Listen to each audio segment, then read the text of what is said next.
Hi there, I'm Andrea of Andrea Renee Knits, and this is I'll Knit If I Want To, a weekly knitting podcast where I do my best to answer some of your questions. Today I am wearing my crew neck traveler. So this sweater is a cropped kind of sweatshirt style sweater. You can absolutely knit it longer, super easy modification to make. And then it comes with directions to either do a crew neck like I'm wearing today, or you can do a hoodie. And this one is knit up in Ritual Dyes Sprite, which is a delightful yarn to knit with and to wear. So let's go ahead and jump into some questions. We've got a few questions this week on the new framed sweater, this year's Rhinebeck sweater. So I thought those would be really fun to answer as we are gearing up for the knit along to kick off next week. If you are interested in joining the knit along, I'll have all those links for you in the show notes below so you can find all the information on that. We would love to have you. So the first question about the framed sweater is about the yarn weight. So I bought the pattern right away and went to my LYS to buy yarn. While I was there, a lady pointed out that Spincycle Dream State is worsted / Aran. It is not Aran weight. It is very much worsted weight, and I would even say a lighter worsted weight. It's not super heavy. And that combined with colorwork, the sweater is going to be very warm. That made me second guess making it. She thought maybe it could be done with sport, dyed in the wool, and math. What are your thoughts? So it is definitely a warm sweater. It's a colorwork worsted weight sweater. I have knit a number of worsted weight colorwork sweaters. I also live in Maine. It works out great for my climate. I will say I don't feel like framed is crazy heavy. I don't feel like we did the photo shoot in the summer and I wasn't like, ugh. I was fine in it, but we're all different. So if you feel like it's going to be too warm for you, it's definitely something to consider. As far as modifying it to a sport weight and using dyed in the wool, if you are comfortable doing that math and doing that modification, then I 100% say go for it. It is going to take rewriting the pattern at your gauge, which I've done before, and it can be a really fun challenge if that's something that you think is fun. So what I did when I did this years and years ago, this was before I was designing, there's a sweater I really wanted to knit, and there was a yarn that I was determined to use. And so I got the gauge of the fabric I liked, figured that gauge out, and then had to redo the math in the pattern so that it would turn out to be the correct dimensions. And so that is what you would need to do. The only thing I would consider is the color work in this pattern is a bigger stitch repeat. So that's, I would say, where it gets a little tricky is it's harder to have wiggle room because you have to have a certain amount of repeats. But I think it could be done. And I encourage you to do it if that is going to get you the sweater that you will love. You just have to be careful. You just have to be willing and excited to do the modifications that it will take. So best of luck if you choose to do it, and let us know how it goes. The next question is also for the framed sweater, and this is a two-parter. So the first one is about sizing. I've been agonizing about choosing a size 3 or 4. I'm a 40-inch bust, but used to be 38 until breastfeeding, so that might change again. From my own experience, 100% that's going to change again. I don't know where you are in your breastfeeding journey, but my chest completely changed before and after. So it probably will change again. And I'll get back to why I wanted to tuck in my experience there. All right, I made my weekender in a size 3, which gave me a 48-inch bust, and I thought it was a bit too big for the look I like, with that much ease. But the sleeves in that size were a good fit. Is the frame fit similar to the weekender? So I would say that they are a little bit similar. I think that the weekender fits more like kind of like a cozy sweatshirt, where framed is a bit more structured thanks to the color work, and it's also cropped. You can obviously lengthen it to the length you would like, but it's drop shoulder.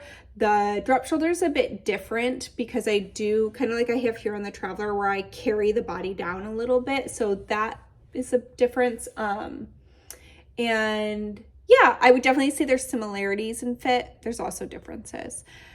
I 100% would go try on your weekender again if you haven't worn it in a while, especially since you've had some changes in your measurements, and see what you think of it now. That's going to be a great jumping off point to decide, like, okay, even though my bust has gone up a couple inches because I'm breastfeeding, I still feel like it's too big. Okay, if that's the case, let me look at the sizing here for framed. So you're deciding between a 3 and a 4, and just for reference, I knit the size 3. And at the time of the photos, my chest, that gave me about 10 inches of positive ease. It is now closer to 12 inches of positive ease. I'm sure there are plenty of you out there who can probably commiserate with the fluctuations. And that is one of the reasons why I do really like to measure myself before I start any big project, especially with sewing. I pretty much recheck my measurements before I sew anything, because I have found I don't sew with like a lot of stretchy fabrics, and so that fabric is less forgiving. So I always want to double check my measurements because they just change. So I have found that size 3 gives me between 10 and 12 inches of positive ease, and that has worked out really, really well for me, but I do like some positive ease. So for you, the size 4 is going to give you a little less ease, half an inch, than the weekender did pre-breastfeeding.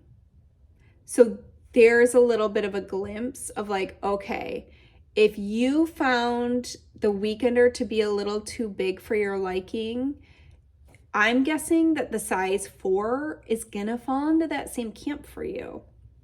So the other option is size 3, which is only going to give you about 4.5 inches of positive ease. That is definitely on the lower end of the ease scale, but you can absolutely do that. And I did have, so I think what's happening with my testers too is some of them are starting to trust me a bit more playing with their ease. And so they're open to the idea of doing more ease. They've always kind of been like, oh, I don't know about doing that much positive ease. So that was a big comment that I've gotten on my both Nebula and on Framed, is testers being like, I'm so surprised by how much I'm liking this positive ease. So that's probably what you're seeing when you're like, oh, they seem to recommend sizing up. I think that's where some of that's coming from, is they're just like, oh, this is really fun. I'm enjoying this way to wear clothing that I wasn't sure that I was going to like on me. But I did have some who did less ease and they were totally happy with it. It's also going to change the fit of the sleeves. So you'll absolutely want to go to the schematic. Go look at the schematic, see what you think.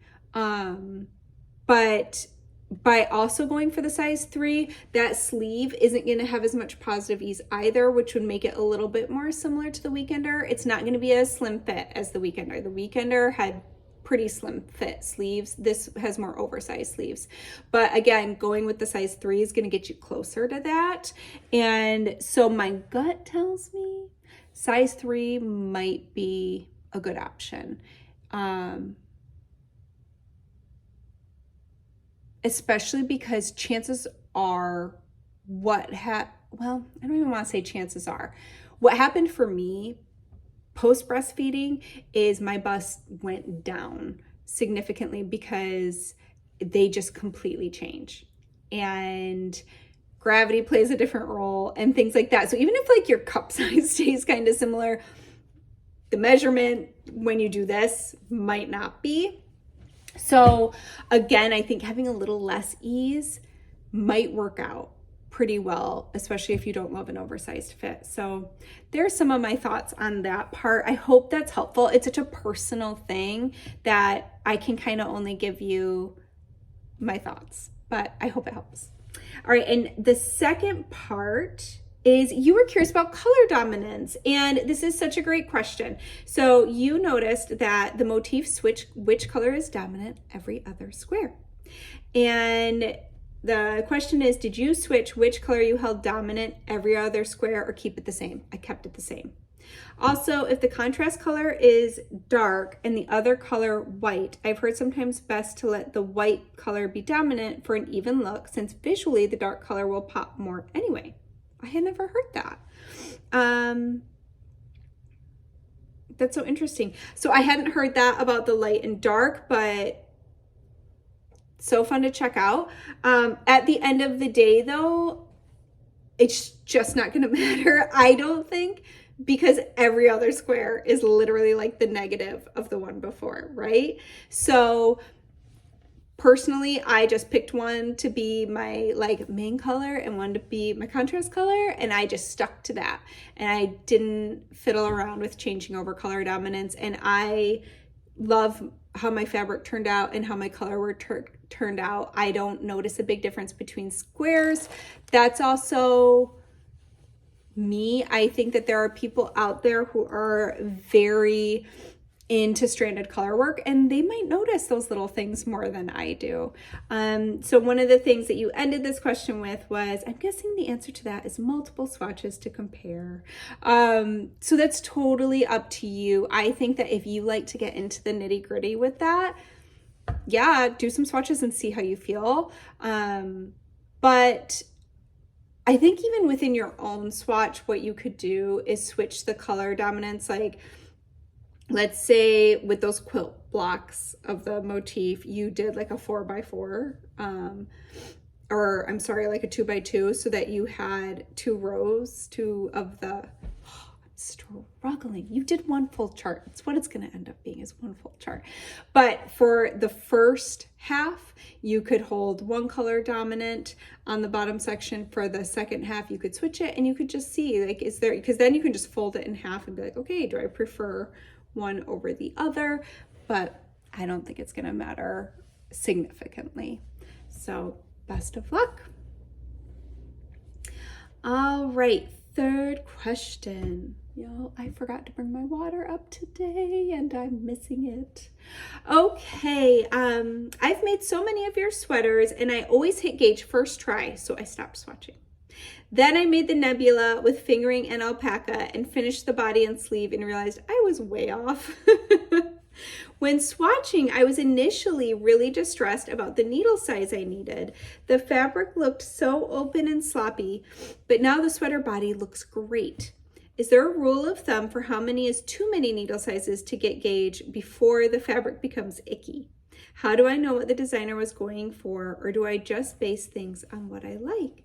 So it's so interesting, right? It's a lot of it comes with practice and knitting up different kinds of yarns and seeing how they bloom. I mean, there are some yarns that really you can do what I call push the gauge. By what I mean by that is like using a needle size you wouldn't typically use for that weight of yarn. So I talked about this a lot with both Broom and Nebula for the Odang DK, where I could knit it up on a much larger needle than you might think because it puffs a lot once it's washed and it really fills it in. So you don't have this like crazy open holy fabric. That being said, a lot of times, to go to your question about like, how do I know what the designer was going for? Part of that, you'll kind of learn with the designer. There are some designers that always jump way up on needle size because they love drape. They just want all the drape. And then there are other designers who are like, nah, I like a little more structure. I don't tend to be a crazy drape person. I don't usually push my needle size super far because I don't like a very open fabric on most of my garments.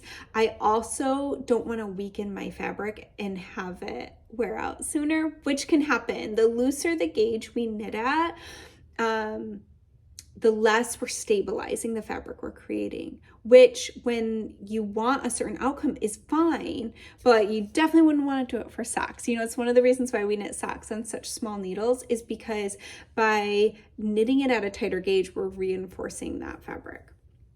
So I don't tend to go up a ton, but I have found, and one of the things that helped me realize this was hand spun yarn.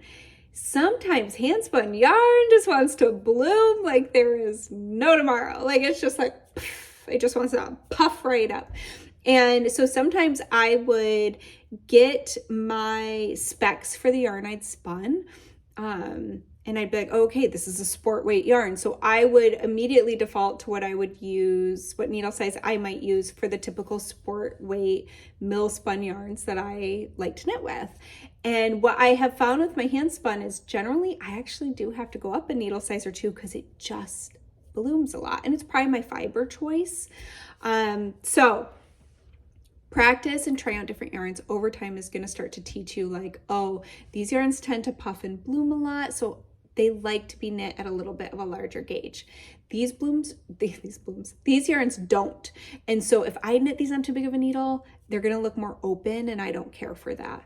But to come down to like the most important part of your question here is, or do I just base things on what I like?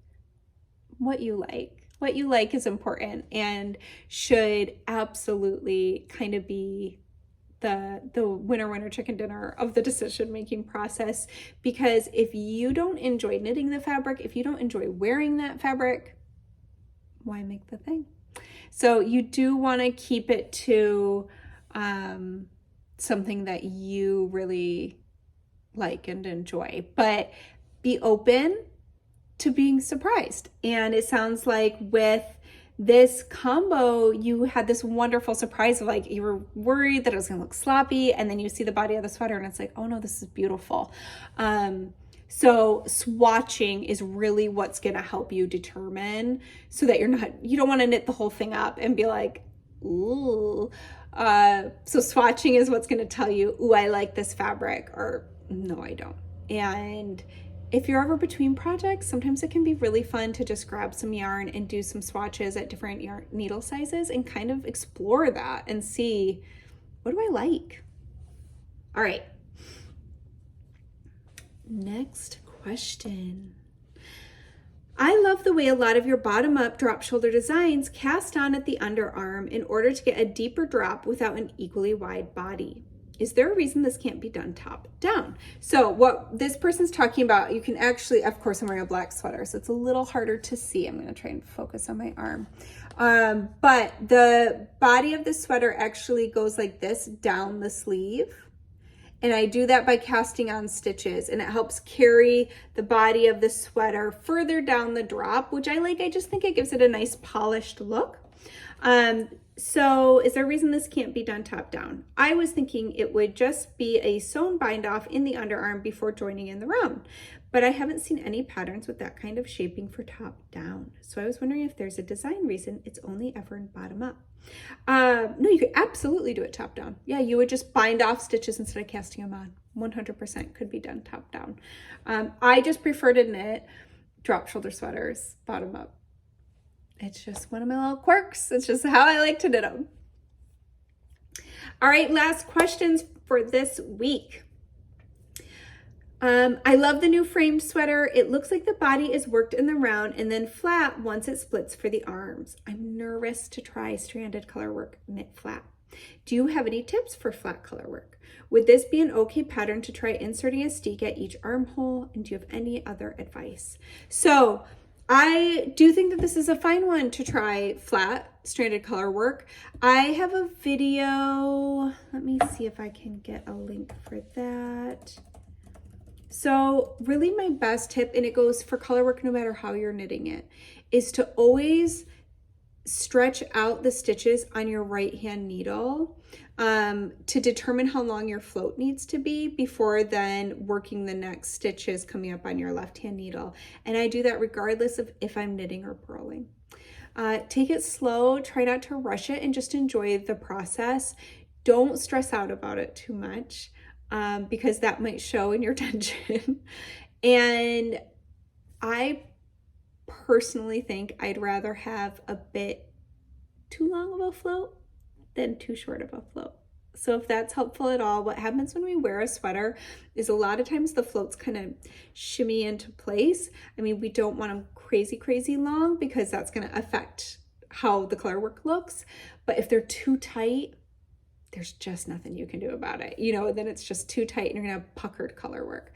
So that's why I like to just stretch those stitches out on my right hand needle so that the float is as long as it would ever need to be when that sweater is stretched to be pulled over my body. So that's my favorite tip. And yeah, if anybody else has any tips that have really helped them with flat color work, please feel free to share. And as far as inserting a steek at each armhole, I covered this actually a couple weeks ago in an episode. I think somebody wanted to do it maybe in the tessellated cardigan. I can't remember. But somebody was curious if they could do a steek at the armhole. Yes, you can. The reason I have chosen not to is because this is a worsted weight sweater. And in general, I've just never had much of a desire to steek an armhole because I don't love the bulk of the steek around an armhole. I've done it before. I knit a sweater for my husband years and years and years ago, first year we were married, and I think it had steeked armholes. And it was fine. I don't feel like they looked super bulky. But that's always my fears. I'm like, I don't want, because once you cut, you have this little section of your steek columns that then get folded back and you kind of tack them in place and move on. For a button band, I feel like it's fine because you're picking up a button band and it just doesn't bother me there. But for an armhole, I just don't want anything kind of like doing this, you know? So that's my own personal preference. That being said, I know there are steeked worsted weight sweaters out there that probably steek the armhole for sure. So you absolutely could do it if you felt more comfortable with it. But that's the only reason why I didn't. I also tend to find that people are more afraid of steeking than they are of working color work flat. So, you know, as a designer, you try to pick a choice that most people will be happy with, but it can be really tricky. I don't think it would be hard to add a steek column though, if you want to try that out. All right, so that is all the questions for this week. I do have show and tell, but none of it's up here and ready. I did want to talk really quickly about, I think so many of us who enjoy hobbies, crafts, we are creative people, hit a little bit of where we just lose our mojo. We start procrastinating with our projects. We don't finish the thing. The whips languish and we're just like, ooh. And I'm curious if anybody else, sometimes I feel like I have a participation curse. I've done it twice this year. I was so stoked for Me Made May. I got some new sewing patterns. I had them printed out. I've got the fabric. I didn't sew a single thing. And then I was so excited for Tour de Fleece. I participated in a team. I had my plan and I went strong for like 3 days. And then I didn't spin at all. It's like a curse. So I'm curious if anybody else has felt that. And I just wanted to say, the power of finishing, to push through and get your mojo back. I'll tell you what, it's powerful. I had my long draws. We had the 100 days of long draw, and maybe it's just that I've just been trying to do too many. You know, we did the 100 days of spindle spinning. That ended. We immediately jumped into 100 days of knitting and 100 days of long draw. So with the 100 days of long draw, I have not spun long draw every day, but this morning I did finish my sweater's quantity of long draw. And immediately I was like, oh, now I want to spin all the things. It was so exciting to finish a project that it completely revitalized my excitement. So I just wanted to share in case anybody else gets a participation curse where you're like, I'm going to do the thing. And then you're like, no, I'm not. Sometimes we just have to finish something and then it feels so good and is exciting again. On the flip side of that coin, the 100 days of knitting, has been everything for me. It's so funny because it's literally my job to knit. It's what I do. But it is my work. I mean, still, you've heard me say it before, knitting's my ride or die. Even having it become my job, there has been no love lost. But I do think I was in a little bit of a place earlier this year where I felt like but I want to be able to have more time to do this thing or this thing. And knitting takes up so much of my time that sometimes I can't get to do this other fun thing I want to do.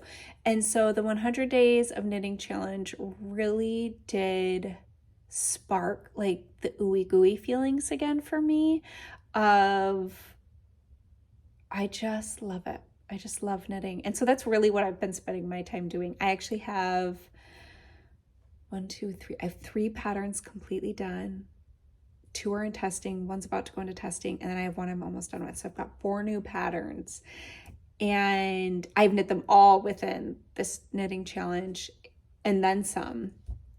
And so I just wanted to share that. On the flip side of that coin, I love nothing more than when participating in something fun with a group just kind of gives you the ooey gooeys, makes you just feel like, oh, I love this thing that I get to do. And I'm so happy it's part of my life. So anyways, there's my emotional journey with my crafting.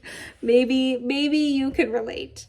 All right. Oh, lastly, okay.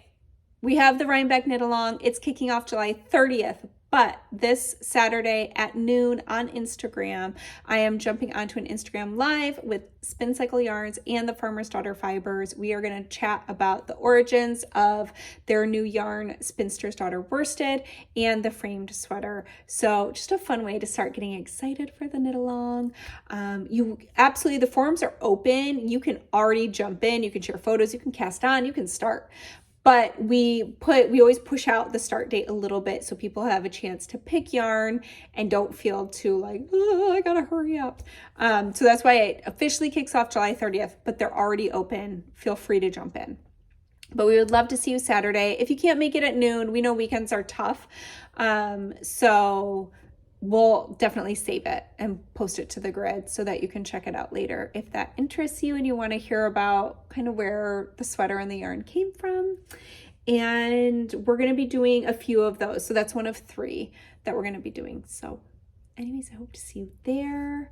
And I will put a little bug in your ear. Next week is my birthday, which means my annual birthday sale is coming. It is, if you've been around here, you know, it is my biggest sale of the year. It usually correlates to how old I am. And hey, I'm getting up there. So it might be a good time to sign up for the newsletter because that's where I share the really good discount. If you're interested in that, you can find the link below. Oh, also, some of you tried to submit questions and couldn't. I had a whole debacle with my form. Anyways, I fixed it. So sorry about that. If any of you were like, why can't I ask a question? It's saying it's not there. It's back. It's fixed. Thank you for your patience. So that link is below, along with all the questions I answered today, links to sweaters, all the good stuff. It's all below. For the Instagram Live, you can head to my profile, which is just at Andrea Renee Knits, or Spincycle_yarns, or the Farmer's Daughter Fibers. And you should see that little glowy ring around when we're live. But noon Eastern time is when we're planning on kicking that off. So I hope that you have such a great weekend. Maybe I'll be lucky enough to see you in the live tomorrow. And otherwise, I hope to see you back here next week. Bye.